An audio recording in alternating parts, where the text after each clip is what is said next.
He was called Egypt's last great pharaoh, a warrior king who saved his kingdom from total collapse. A living god, the one man holding back the chaos that was swallowing the Bronze Age world. But his biggest fight wasn't against some foreign army. It was fought in the shadows of his own palace, against a conspiracy led by his own wife to end his reign and his life. For over 3,000 years, the story of his murder was the ancient world's coldest case. But now, science is finally making the mummies talk. The victim and his world. To really get what happened, you have to know the man at the center of it all. Ramesses III came to the throne at arguably the worst possible time. The world around Egypt was literally on fire. A mysterious group of invaders, known to history only as the Sea Peoples, was burning civilizations to the ground. The Hittite Empire? Gone. Great cities that had stood for centuries? Wiped off the map. And Egypt was next on their list. Against all odds, Ramesses III held the line. He was a brilliant military commander, a true warrior pharaoh. In a series of desperate, brutal battles on land and sea, he threw back the invaders, saving Egypt from the apocalypse that consumed its neighbors.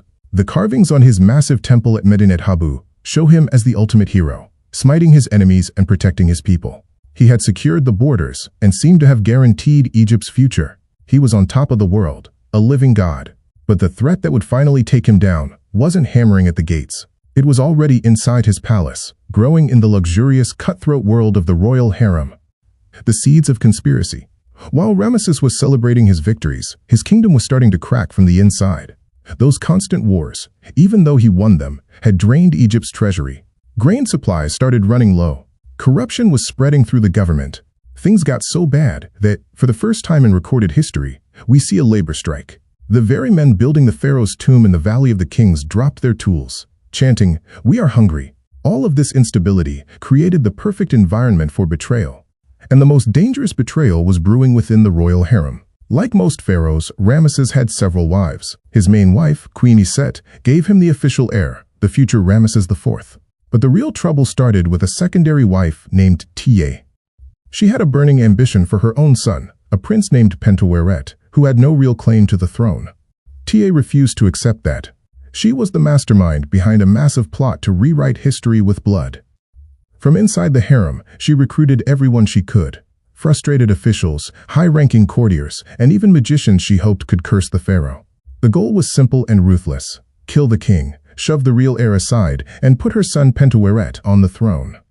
The crime scene and initial evidence. The plot, which we now call the Harem Conspiracy, was supposed to go down during a big festival in Thebes. The assassins would use the chaos of the party as cover. For thousands of years, all we knew about this came from a few ancient documents, especially the Judicial Papyrus of Turin. This incredible scroll is basically the court record for the trials of the conspirators. It lists dozens of people involved, from the top of the food chain down to lowly servants, and details their grim punishments. Execution for most, while a few were allowed to take their own lives. But the papyrus left behind a huge mystery. It's written as if Ramesses III himself ordered the trials. So did he survive the attack? Was he alive long enough to see his enemies brought to justice before he finally died? Or was his successor, Ramesses IV, just using his dead father's name to make the trials seem legitimate? The ancient texts just don't say. And to make things even more confusing, when the pharaoh's mummy was found in the 1800s, there were no obvious wounds.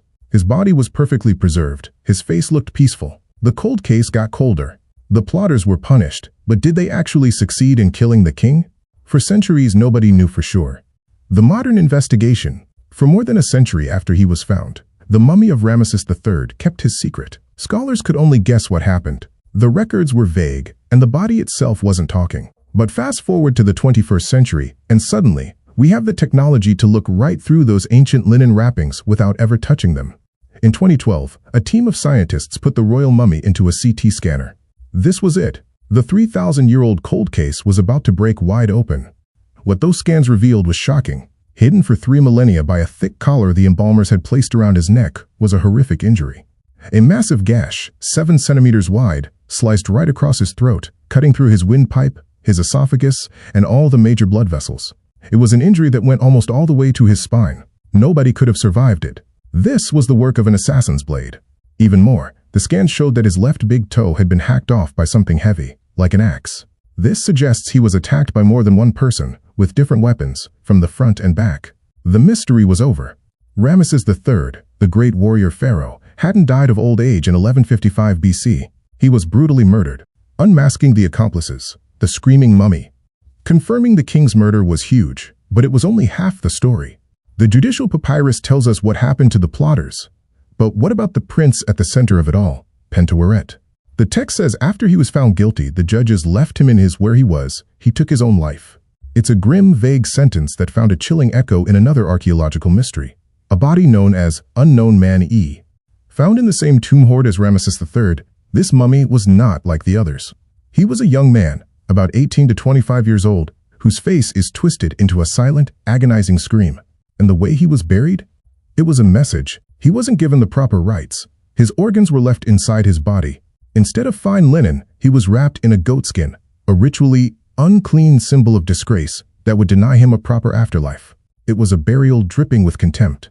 For years, he was just a bizarre curiosity known as the Screaming Mummy. And then, science delivered the final critical clue. Researchers extracted DNA from the bones of both Ramesses III and Unknown Man E. The results left no doubt. The two men shared the same paternal DNA. They were father and son. Putting all the evidence together paints a dark picture. This screaming mummy, buried in total dishonor, was almost certainly Prince Pentaweret. The marks on his neck suggest he likely died by hanging or strangulation, which fits perfectly with the ancient record of him taking his own life. He was the failed king, and his grab for power ended in a cursed burial and an eternity of shame. The secrets of the past are slowly coming into the light, one discovery at a time. If you're as fascinated by these journeys into history as I am, make sure to subscribe and hit that notification bell so you don't miss our next investigation. And let us know in the comments what ancient mystery you think we should dive into next. The Harem Conspiracy was a toxic mix of personal greed and a kingdom in decay. It was born from a mother's ruthless ambition for her son and fueled by the growing weakness of a once unstoppable empire. Ultimately, the plot was both a stunning success and a total failure. Queen Tiye and her followers achieved their main goal. They murdered the king. The last great pharaoh of Egypt wasn't killed by a foreign army, but by his own family in a desperate grab for power. But their victory lasted for a heartbeat. The conspiracy was exposed, and the coup fell apart. Pentaweret, the man who would be king, died in disgrace. The dozens of officials, guards, and servants who joined the plot were rounded up and executed. And while the records are strangely silent about what happened to the mastermind, Queen Tiye, she simply vanishes from history, her name likely erased. The rightful heir, Ramesses IV, took the throne and served justice. For 3,000 years, the embalmer's skill hid the truth of the pharaoh's end. But science became the final witness, proving that even a god king's darkest secrets can't stay buried forever.